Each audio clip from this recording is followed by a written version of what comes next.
Jerusalem. The holy fire ceremony symbolizing Jesus' resurrection was lit in a deserted Jerusalem on Saturday, without the joyful throng of Orthodox Christian pilgrims who normally attend a spectacle that brings the Easter season to a colorful climax.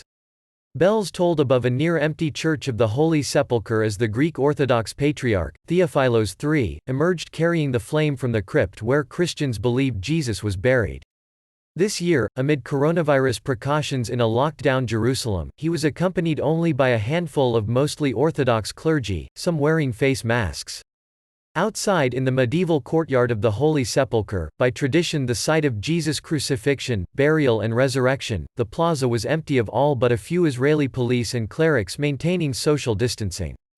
The holy fire ceremony typically draws tens of thousands of worshippers to the imposing grey edicule in the Holy Sepulchre that is believed to contain the tomb where Jesus lay 2,000 years ago. Sunbeams that pierce through a skylight in the church's dome are believed by worshippers to ignite a flame deep inside the crypt, a mysterious act considered a Holy Saturday miracle each year before Orthodox Easter Sunday. Jerusalem's Greek Orthodox Patriarch then lights a candle with the holy fire and disperses it to the faithful.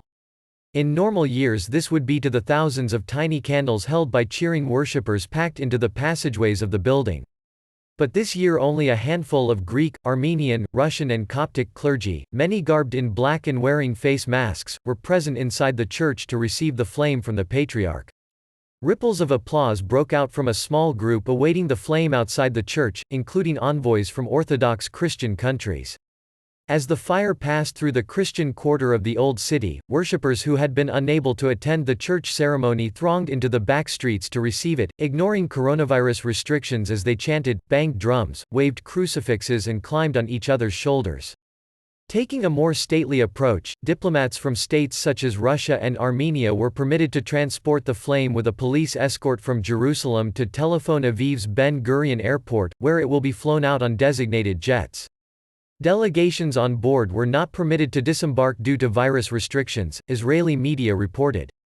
As he left Jerusalem's walled Old City through the ancient Jaffa Gate, one Armenian official spoke with delight as he prepared to transport the flame to the airport and back to his homeland.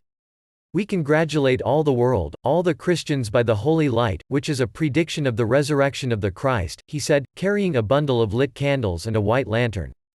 "Christ broke the doors of hell and gave to us a hope for the future, for the eternal life. Christ is risen," he added. The Greek Orthodox and Armenian Orthodox churches share custody of Church of the Holy Sepulchre with Roman Catholics, who celebrated Easter last week. The flame was also transported by oil lamp a few miles south to the Palestinian town of Bethlehem in the occupied West Bank, where clergy witnessed the holy fire arrive at the Church of the Nativity. The church, revered in tradition as Jesus' birthplace, has been closed for weeks because of a coronavirus outbreak in Bethlehem, as have other churches in the Holy Land. Jerusalem has sites sacred to Judaism, Islam and Christianity. Leaders of all three religions have closed holy sites or restricted access, and have urged followers to celebrate festivals at home this year.